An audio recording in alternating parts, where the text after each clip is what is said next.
Hello everyone. Today I'm diving into the interesting idea of inducing panic in games.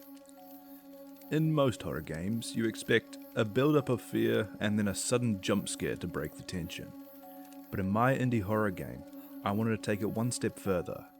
How do you create true panic? Let me show you how I achieved this in Silent Mourning. The first method we'll look at is audio. Sound is a crucial tool in any horror game, but I wanted to use it not just scare, but to induce panic in the player. In Silent Mourning, the creatures have a distinct sound when they're attacking.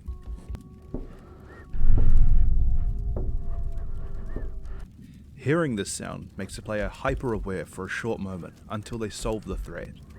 To take this a step further, I occasionally play a similar but slightly different sound. This unconsciously activates that hyper-aware response, leaving the player questioning whether they're in immediate danger or safe for now. It's like a false alarm that keeps them on edge. Next, let's talk about the player's movement and vision. In Silent Mourning, the player's movement is deliberately limited in speed and scope. When they hear a sound on the other side of the cabin, they have to move window by window, letting their imagination build up the threat before they can see it. Additionally, the player's field of view is restricted by the windows. This means that when something moves out of their vision, they know the threat is still there, but they can't track it.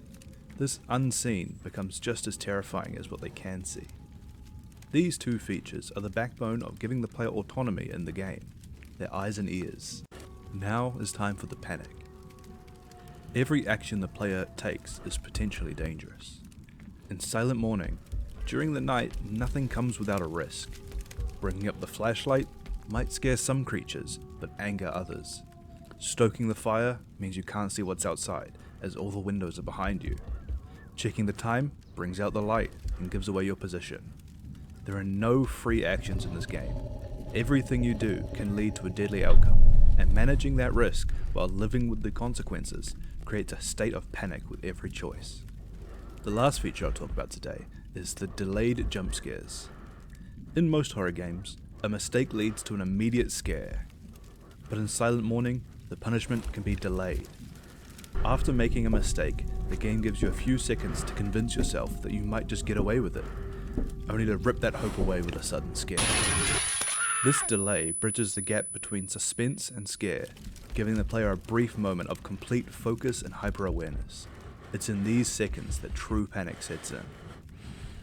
Combining these elements, disturbing audio cues, limited movement and vision, risky action, and delayed jump scares, creates an environment where panic is inevitable. Silent Mourning isn't just about scaring the player, it's about making them feel a constant, heart-pounding urgency to survive. Now I am only one man working on this game all by myself, so I'd greatly appreciate if you could wishlist the game on Steam, and there's a free demo you can play right now in the links in the description. Let me know in the comments, what game has made you panic the most? Thanks for watching.